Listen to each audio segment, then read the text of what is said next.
गुरुर्ब्रह्मा गुरुर्विष्णुर्गुरुर्देवो महेश्वरः गुरुः साक्षात् परब्रह्म तस्मै श्रीगुरवे नमः. Okay, we'll do third chapter.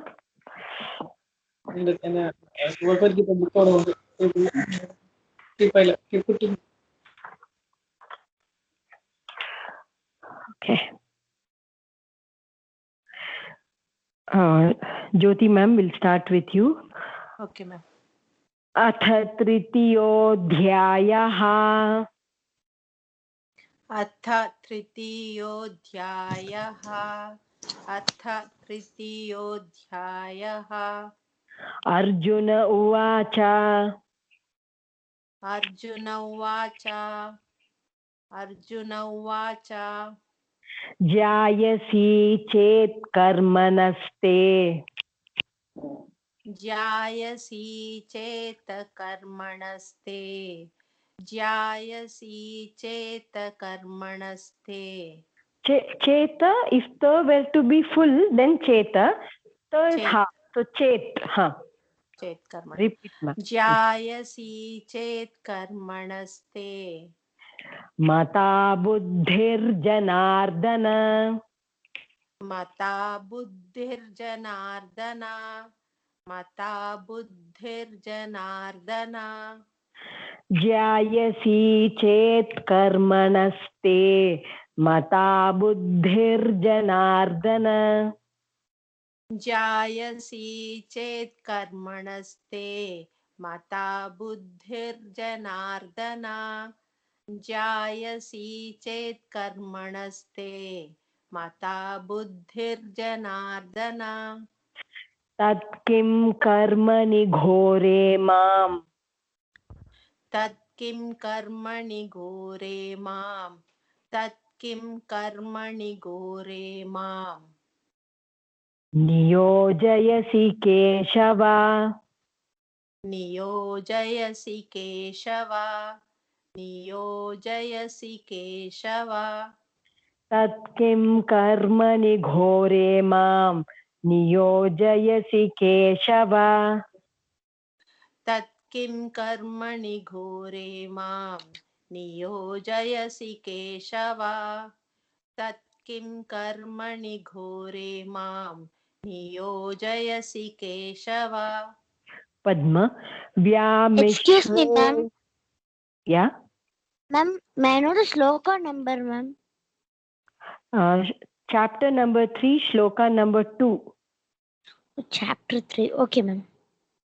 पद्म व्यामिश्रेणेव वाक्येन. व्यामिश्रेणेव वाक्येन. व्यामिश्रेणेव वाक्येन. बुद्धिं मोहयसीव मे. बुद्धिं मोहयसीव मे. बुद्धिं मोहयसीव मे. व्यामिश्रेणेव वाक्येन बुद्धिं मोहयसीव मे. व्यामिश्रेणेव वाक्येन बुद्धिं मोहयसीव मे.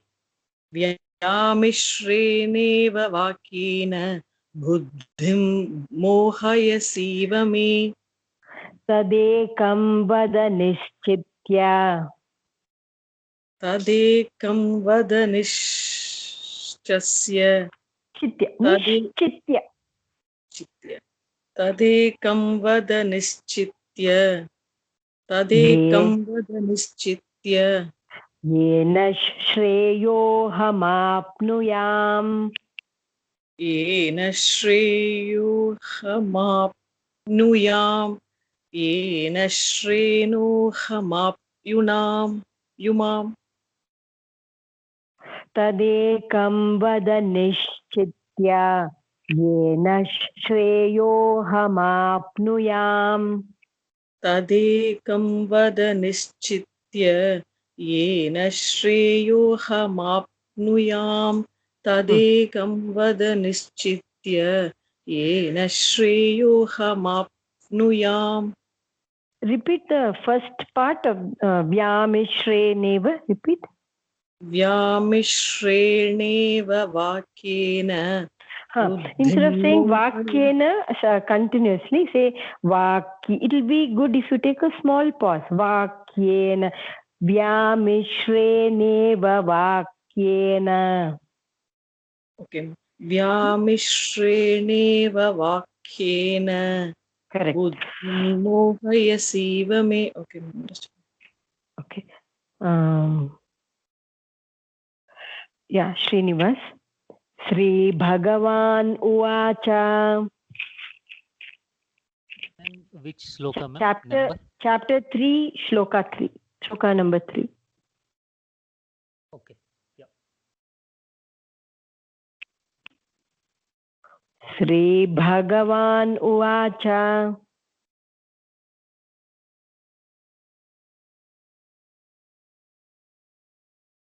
Got it? Okay. Sri Vidya, you can chant. We'll come back to Srinivas. No, ma'am. Sorry. I got it, ma'am. I was on mute. Sorry. Okay, go ahead. Yeah. Lokesmin dvividha nishtha. Lokesmin dvividha nishtha. Lokesmin dvividha nishtha. Pura prokta maya nagha. Pura prokta maya nagha. Pura prokta maya nagha. Purap. Hold Pura the prokta. Pura prokta. There are two stops. Purap, first stop. Prok, no, that is second stop. Prokta maya nagha. Pura prokta maya nagha. Pura prokta maya nagha. Lokesmin dvividha nishtha. Pura prokta maya nagha. Lokesmin dvividha nishtha. Pura prokta maya nagha. One more time. Yeah. Lokesmin dvividha nishtha. Pura prokta maya nagha. Jnana yogena sankhyanam. Jnana yogena sankhyanam. Jnana yogena sankyanam. Karma yogena yoginam. Karma yogena yoginam. Karma yogena yoginam. Jnana yogena sankhyanam. Karma yogena yoginam. Jnana yogena sankyanam. Karma yogena yoginam. Jnana yogena sankyanam. Karma yogena yoginam. Okay, next. Sri Vidya. Yes, ma'am. Na karmana manarambhan. न कर्मणामनारम्भान् न कर्मणामनारम्भान् नैष्कर्म्यं पुरुषोऽश्नुते. नैष्कर्म्यं पुरुषो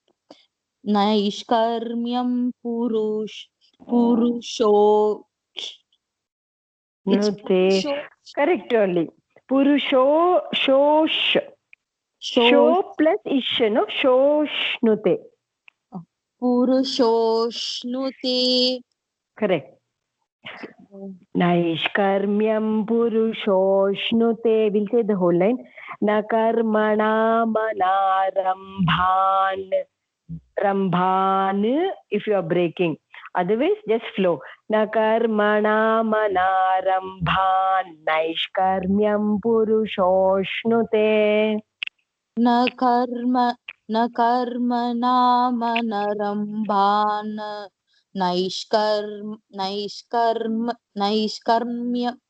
नैष्कर्म्यं पुरुषोऽश्नुते न शोष्णुते न कर्मणामनारम्भान् नैष्कर्म्यं पुरुषोऽश्नुते न कर्मणामनारम्भान्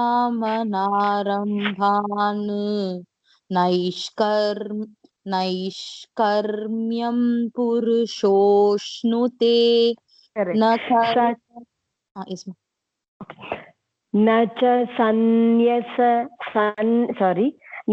संन्यसनादेव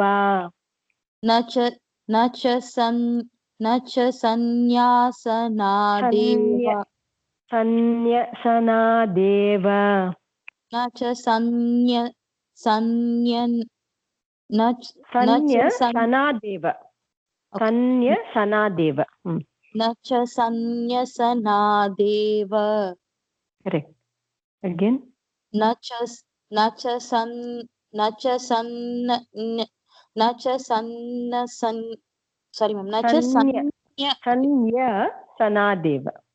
न च संन्यसनादेव सिद्धिं समधिगच्छति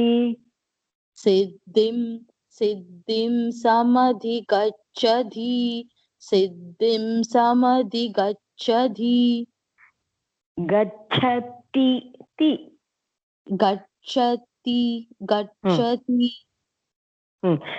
we'll try the whole line न च संन्यसनादेव सिद्धिं समधिगच्छति न च संन्यसनादेव सिद्धिं समधिगच्छति न च संन्यसनादेव सिद्धिं समधिगच्छति okay Uma ma'am न हि कश्चित् क्षणमपि न हि कश्चित् क्षणमपि जातु तिष्ठत्य कर्मकृत्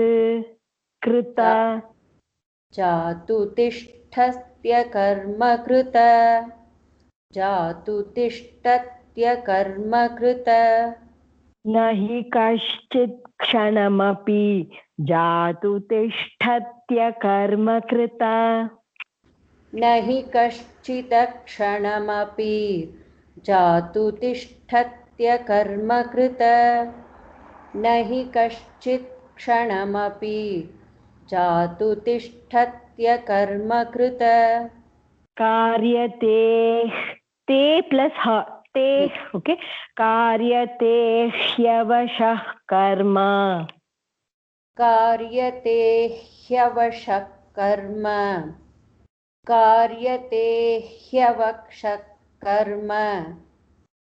सर्वः प्रकृतिजैर्गुणैः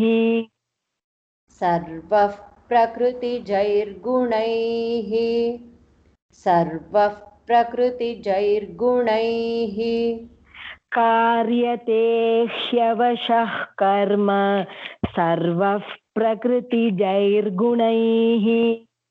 कार्यते ह्यवशः कर्म सर्वः प्रकृतिजैर्गुणैः कार्यते ह्यवशः कर्म सर्वः प्रकृतिजैर्गुणैः Good. Next. Litika, you can chant for your mother's turn also. Chant. Okay. कर्मेन्द्रियाणि संयम्य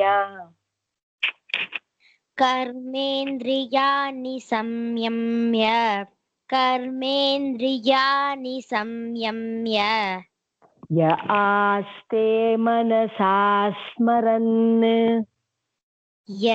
य आस्ते मनसा स्मरन् य आस्ते मनसा स्मरन् manasas, that is should be heard, ma.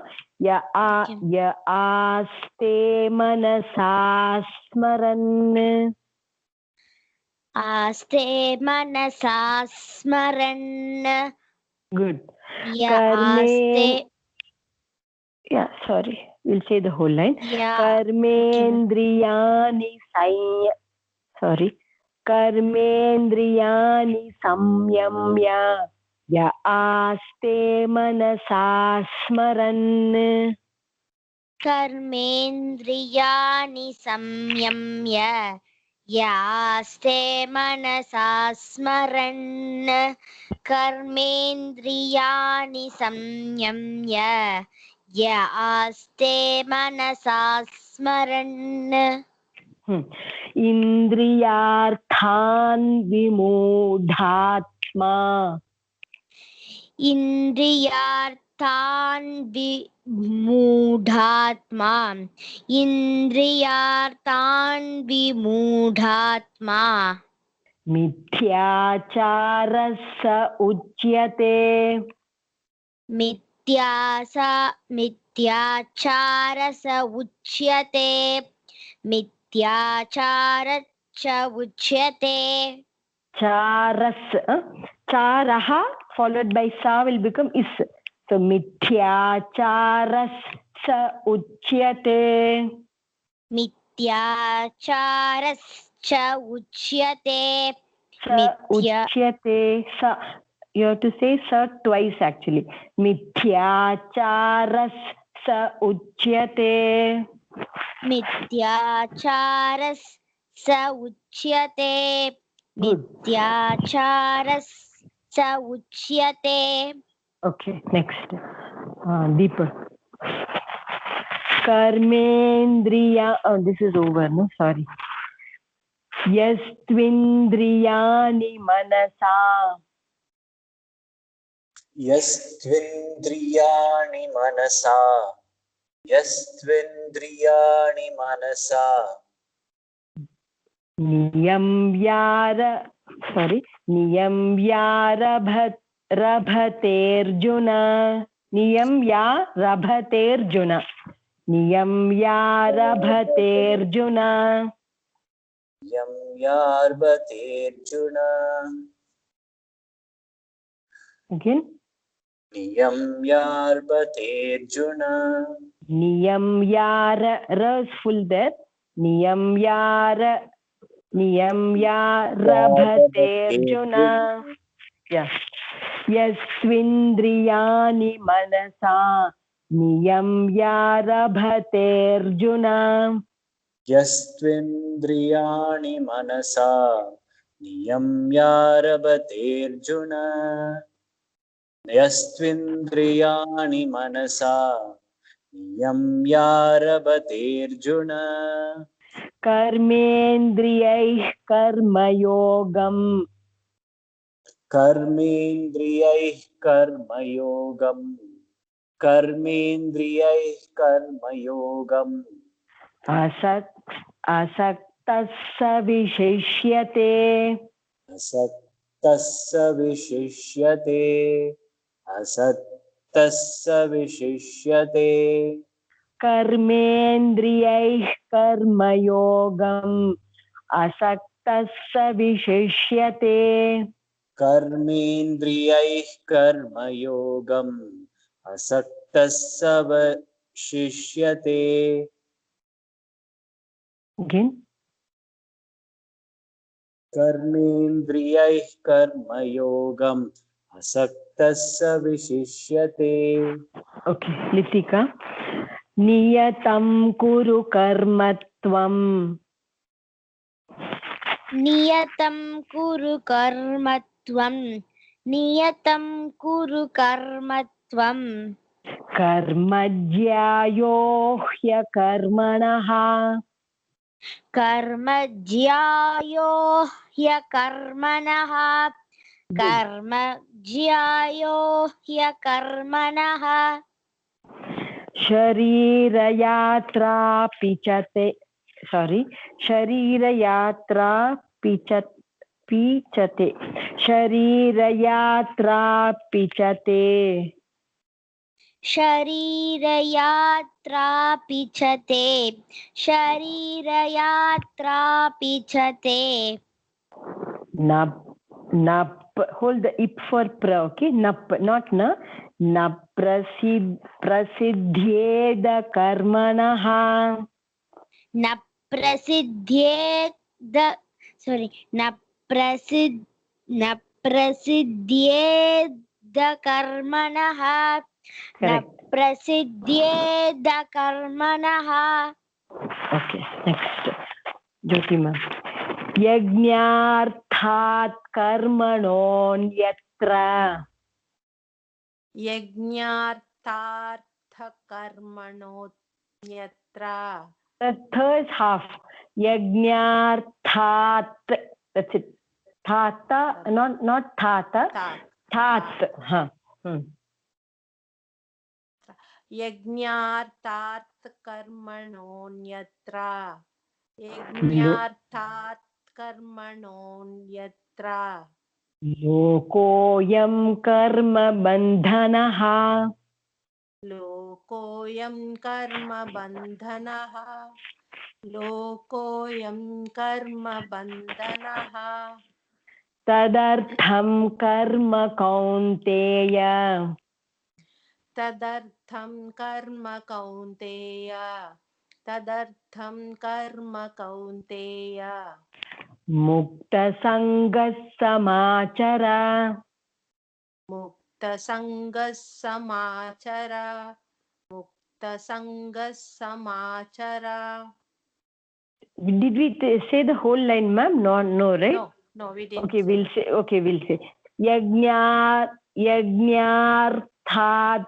कर्मणोऽन्यत्र लोकोऽयं कर्म बन्धनः यज्ञार्थार्थकर्मणोऽन्यत्र लोकोऽयं कर्म बन्धनः यज्ञार्थार्थकर्मणोऽन्यत्र लोकोऽयं कर्म बन्धनः तदर्थं कर्म Kaunteya मुक्तसङ्गः समाचर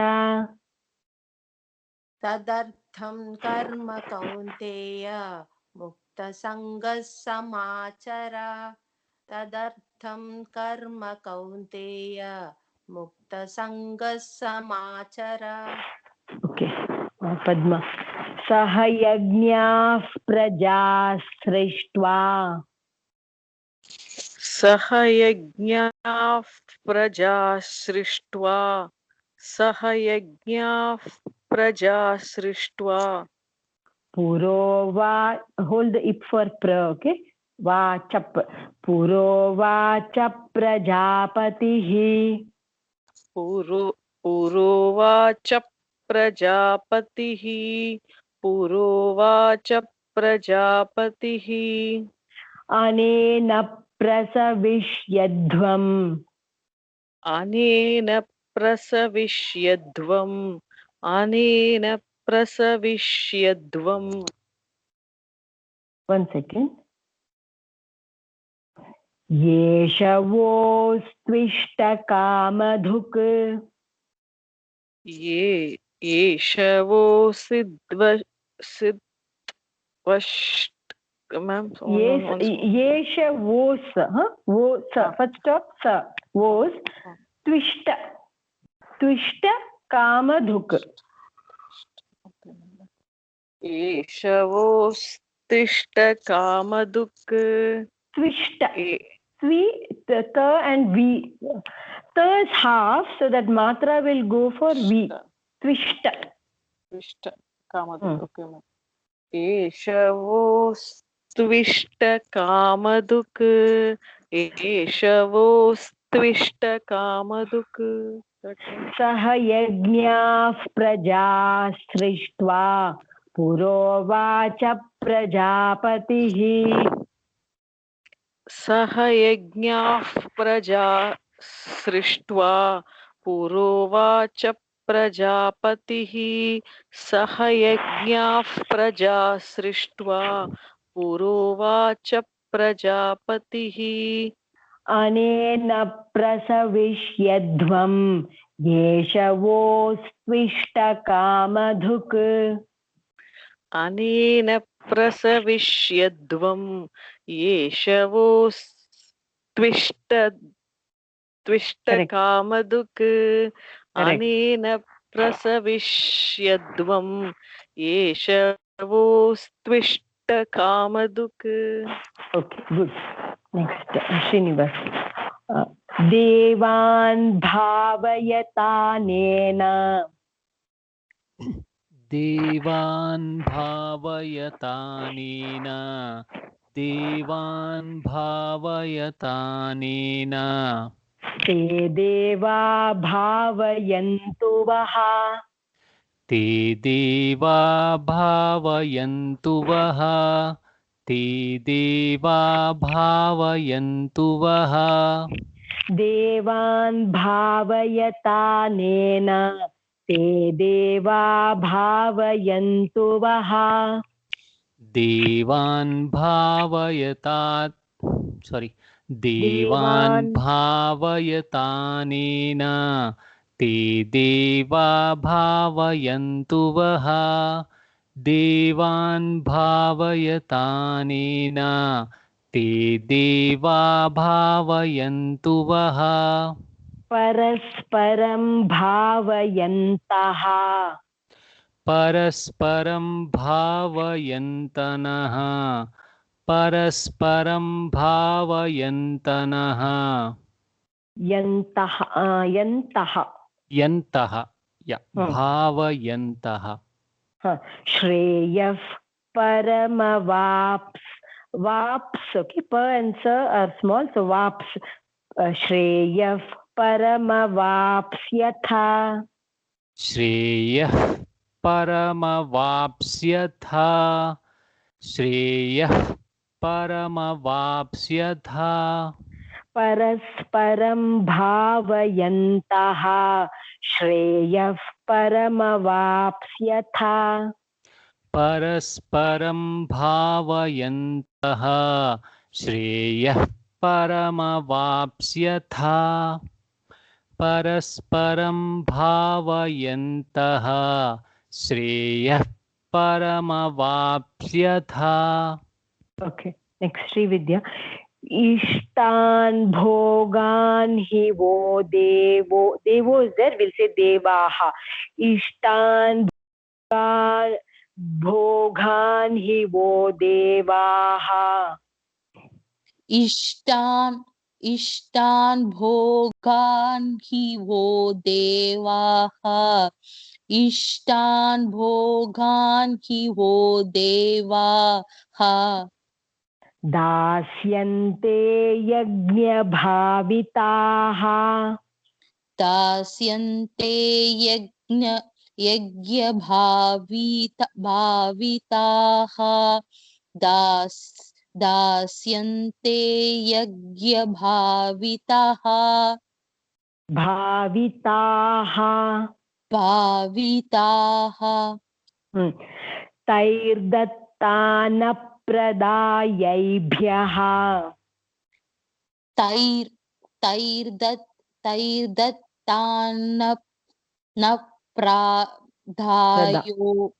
प्रदायो यैभ्यः यैब okay not ye यैभ्यः okay. I'll repeat तैर्दत्तानप्रदायैभ्यः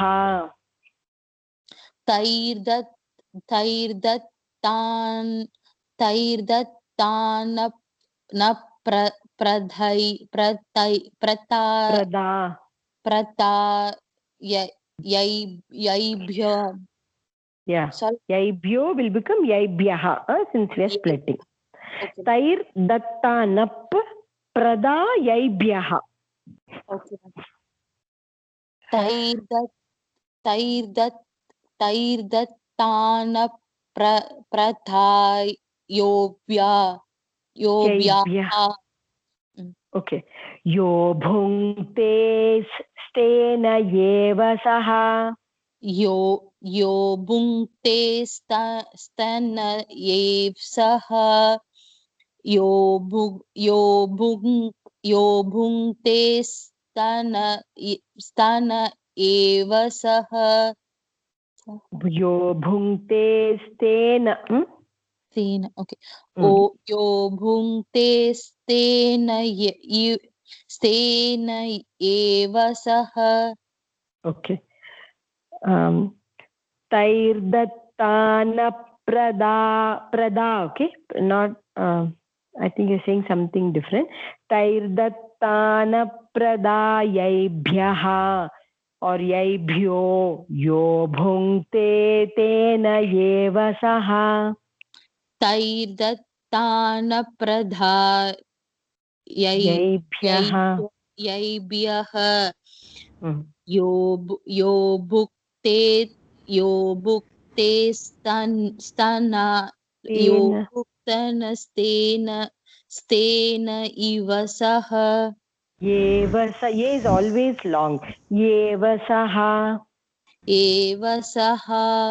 okay next Uma ma'am Yeah. यज्ञशिष्टाशिनः सन्तः यज्ञशिष्टाशिनः सन्तः यज्ञशिष्टाशिनः सन्तः मुच्यन्ते सर्वकिल्बिषैः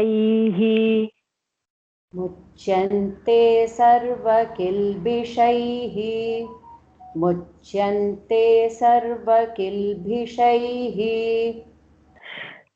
यज्ञशिष्टाशिनः सन्तः मुच्यन्ते सर्वकिल्बिषैः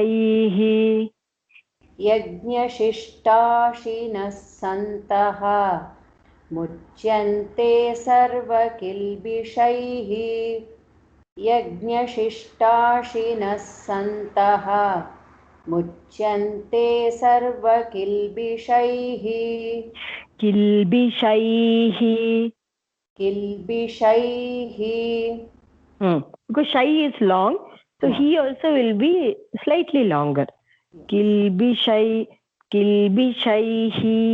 some don't elongate only he kilbishaihi bhunjate repeat ma'am सर्वकिल्बिषैः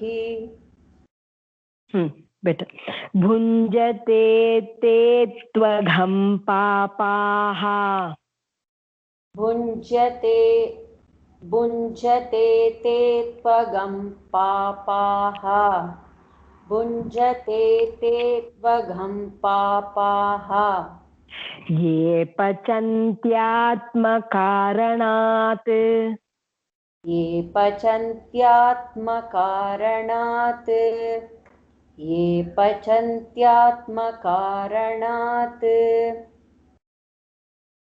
भुञ्जते ते त्वघं पापाः ये पचन्त्यात्मकारणात् भुञ्जते ते त्वगं पापाः ये पचन्त्यात्मकारणात् भुञ्जते ते त्वघं पापाः ये पचन्त्यात्मकारणात् okay if you focus on ka and ra separately I think it will be better ye pachantyatmakaranat ka is long ra is short karanat ye pachantyatmakaranat karanat yes ma'am that ra you spend pachantyatmakaranat karanat okay next. Is something going wrong there even now? No, last time you chanted it was fine. Okay. Litika annad bhavanti bhutani अन्नाद् भवन्ति भूतानि अन्नाद् भवन्ति भूतानि पर्जन्यादन्नसम्भवः पर्जन्याद पर्जन्यादन्नसम्भवः पर्जन्यादन्नसम्भवः अन्नाद्भवन्ति भूतानि पर्जन्यादन्नसम्भवः अन्नाद्भवन्ति भूतानि पर्जन्यादन्नसम्भवः अन्नाद्भवन्ति भूतानि पर्जन्यादन्नसम्भवः. If it is difficult, you can say Parjanyat Annasambhavah. But let's find. You did fine. We'll follow that. Yajñād bhavati parjanyaha. Yajñād bhavanti parjanyaha. Bhavati parjanya. Yajñād bhavati parjanyaha. Yajñād. Yeah, go ahead. Yajñād bhavati parjanyaha. Yajñah karma samudbhavaha. Yajñah karma samudbhavaha. Yajñat karma samudbhavaha. Yajñād bhavati parjanyo yajñah karma samudbhavaha. Yajñād bhavati parjanyo yajñah karma samudbhavaha. Yajñād bhavati parjanyo yajñah karma samudbhavaha. Okay, deeper. Karma ma plus ba. Okay, karma brahmodbhavam vidhi.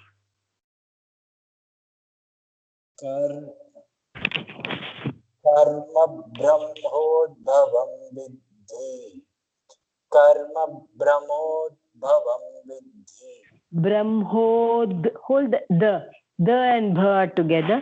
Karma brahmodbhavam vidhi. कर्म ब्रह्मोद्भवं विद्धि कर्म ब्रह्मोद्भवं विद्धि Brahmakshara samudbhavam. ब्रह्माक्षर समुद्भवं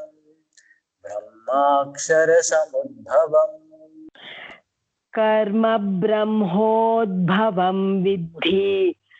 Brahmakshara samudbhavam. कर्म ब्रह्मोद्भवं विद्धि ब्रह्माक्षर समुद्भवम्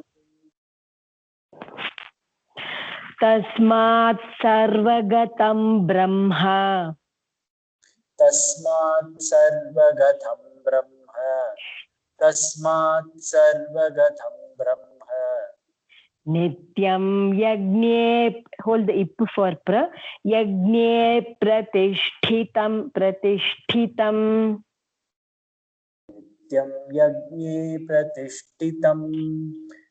नित्यं यज्ञे प्रतिष्ठितम् Tasmat sarvagatam brahma. Nityam yagne pratishtitam. तस्मात् सर्वगतं ब्रह्म नित्यं यज्ञे प्रतिष्ठितम्. Okay. Next, Litika. Yevam pravartitam. Okay. Yevam pravartitam chakram. Evam pravartitam chakram. Evam pravartitam chakram. Nanuvartayati hayaha.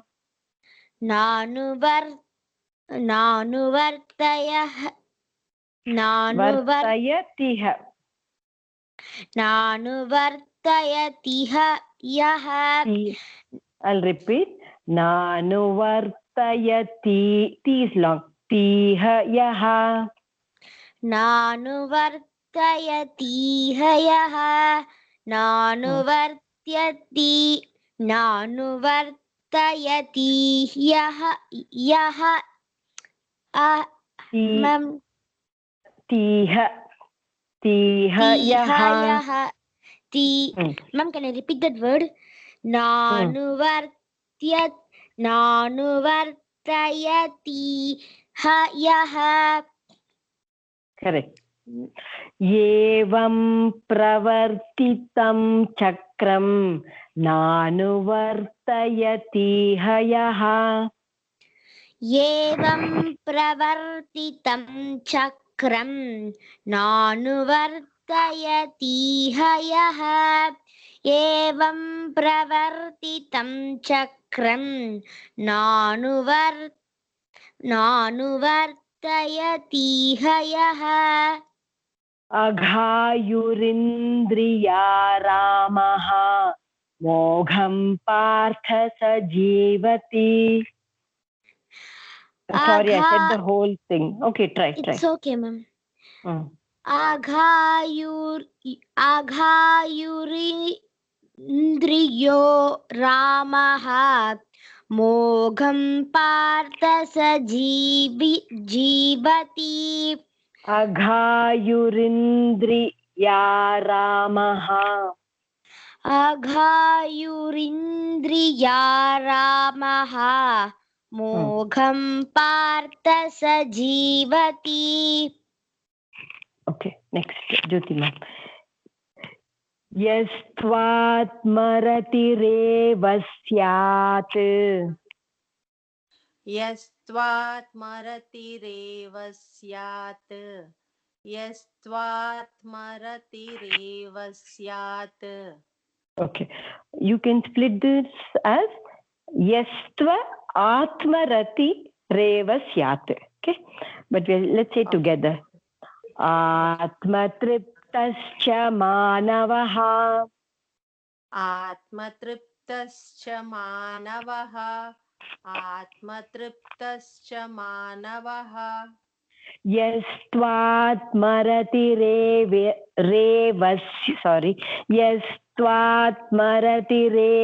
syat atmatryptascha manavaha.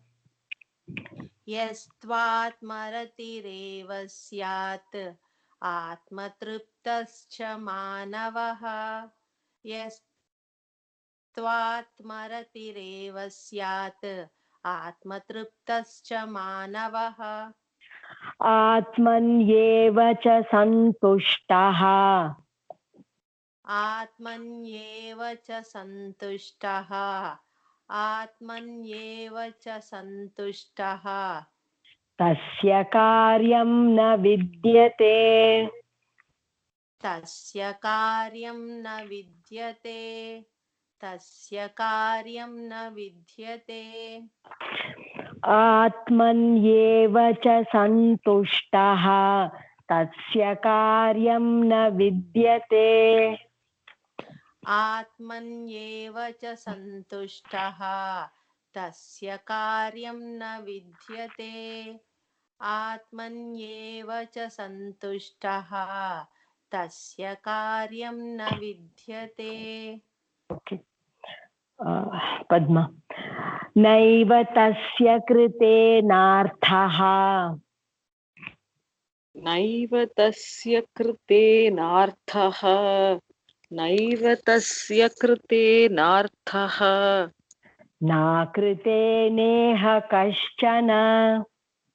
नाकृतेनेह कश्चन नाकृतेनेह कश्चन.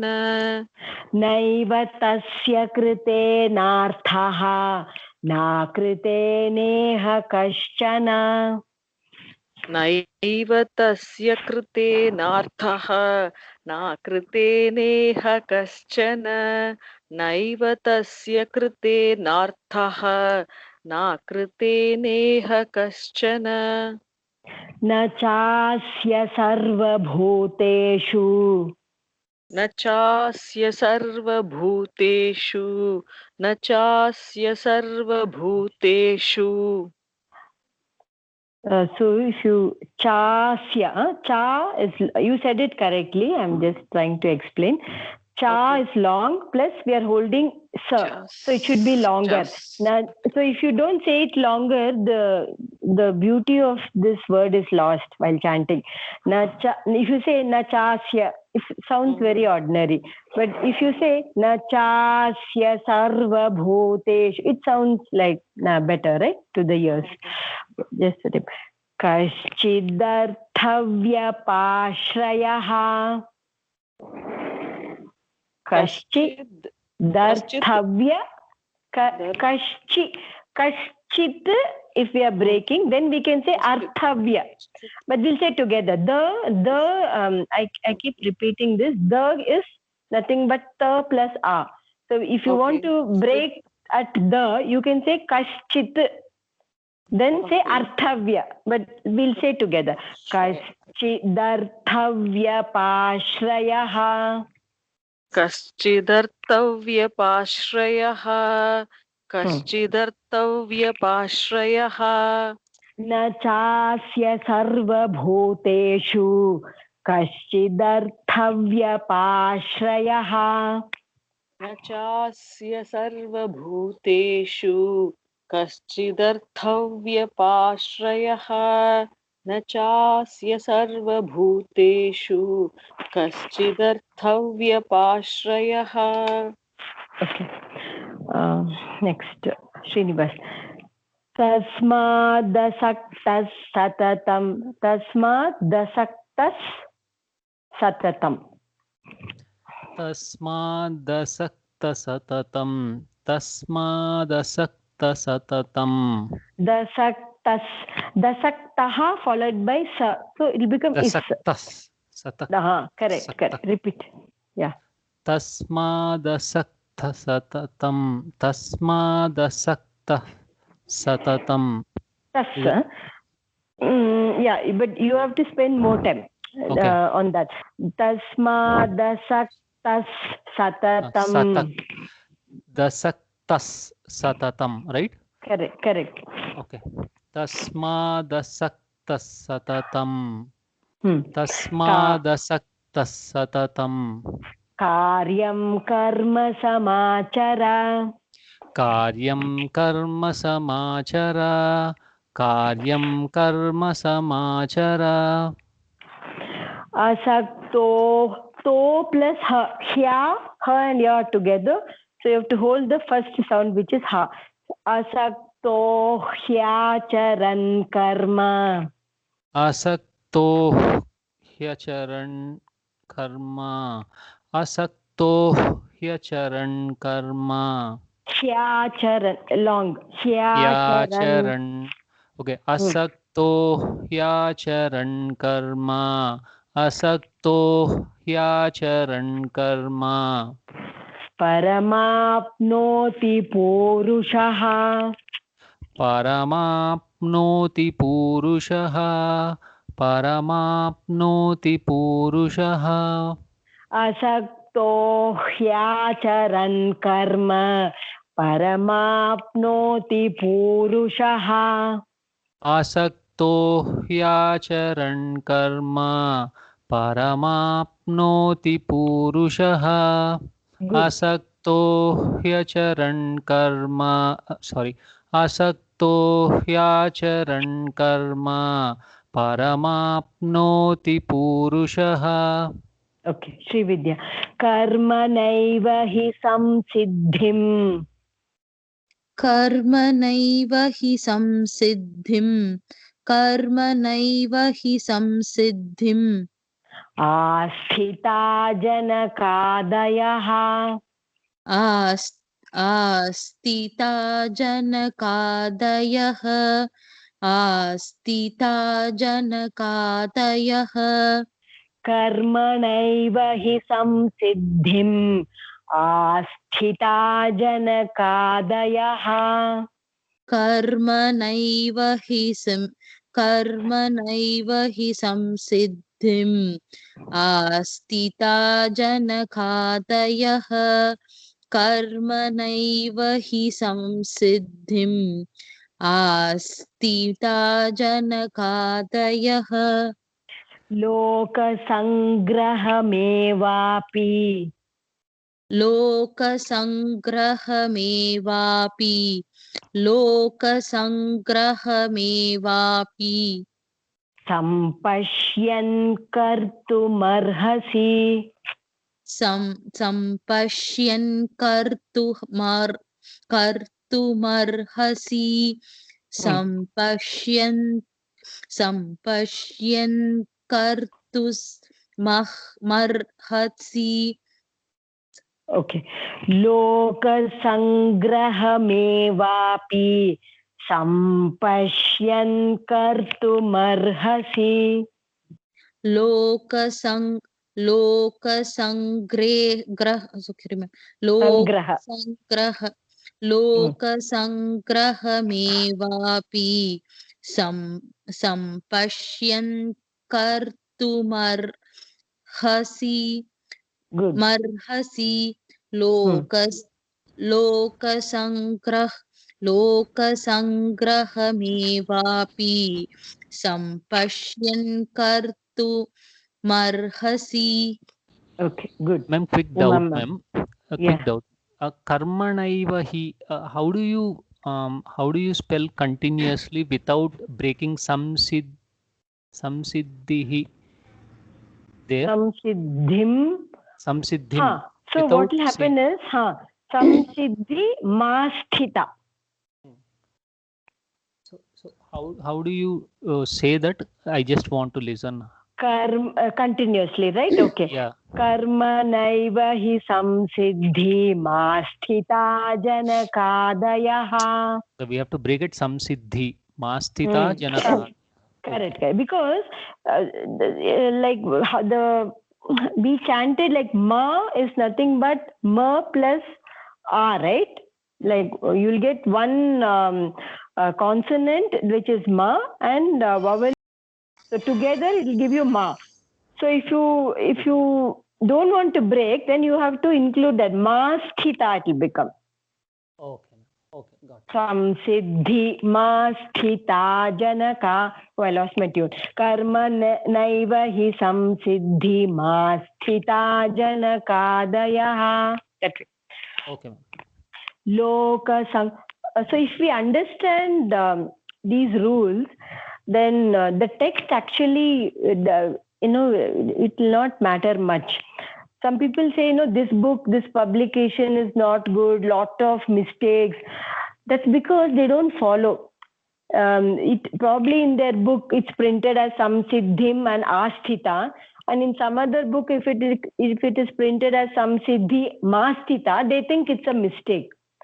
So if we attack this from the grassroots level, then it will be easier for us.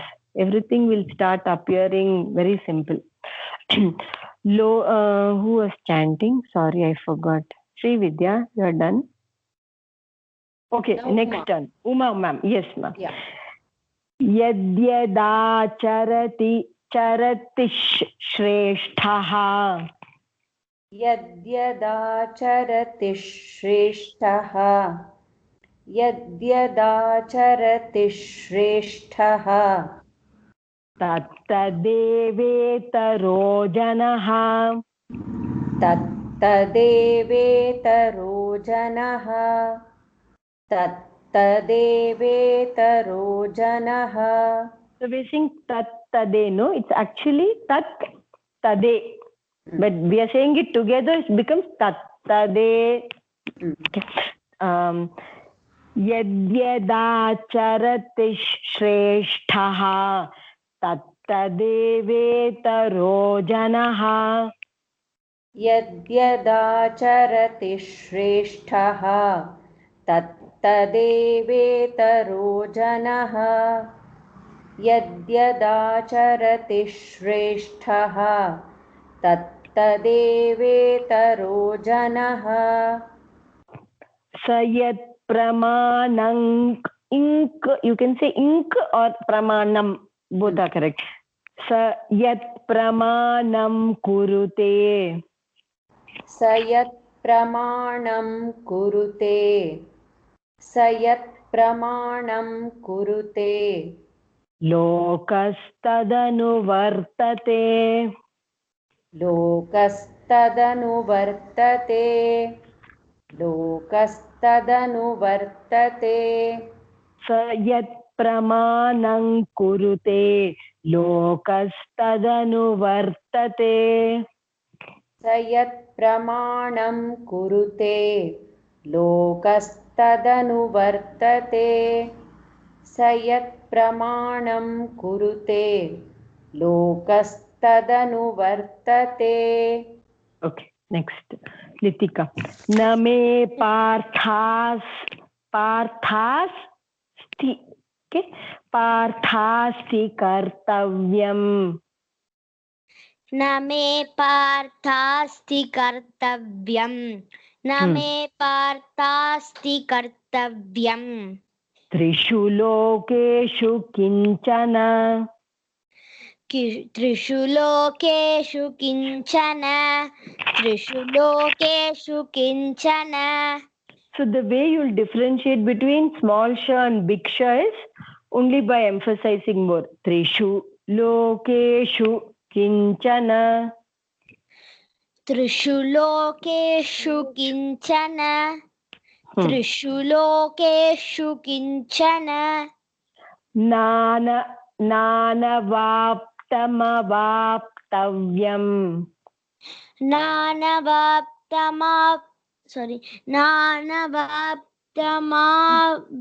I'll repeat. Actually, nanavaptam plus avaptavyam. Okay, but we'll not split it like that. We'll say it together. Nanavaptamavaptavyam. Nanavaptam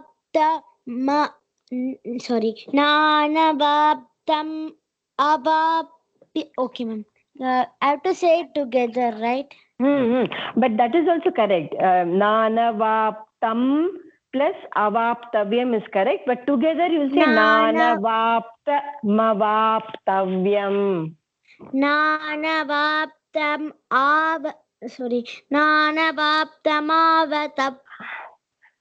Nanavapta is correct. Mavaptavyam. Instead of saying avaptavyam, you will say mavaptavyam.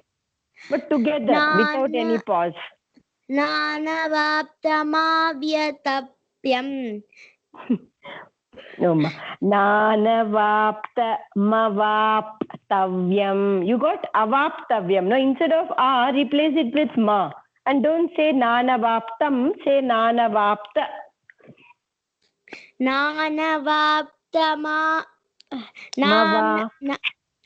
One second, ma'am. Nanavaptamavatavyam. Good. Again.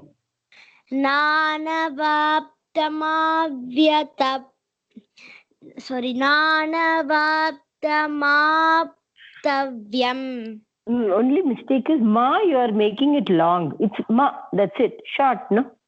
Nanavapta mava. Only va is long. Mavaptavyam. Maybe we can break it at ma itself. Nanavaptama vaptavyam. That would be easy, maybe. It will become avaptavyam. If you break it at ma, ma is ma plus a. So nanavaptam avaptavyam.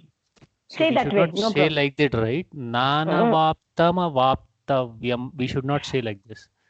We can't say nanavaptam and vaptavyam. That's wrong. Okay.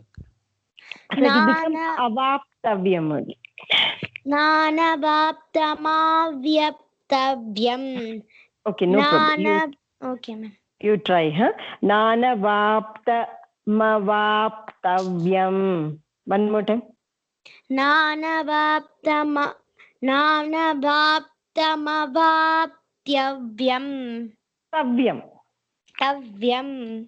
Okay. Vartayeva cha karmani. Vartayeva cha karmani. Vartayeva cha karmani. Okay. So we have, this is 41 to 43 are there, no? Okay. we'll try to complete it tomorrow. But revision time, okay, we'll see. I wanted to revise the previous chapter. We'll try to do it tomorrow.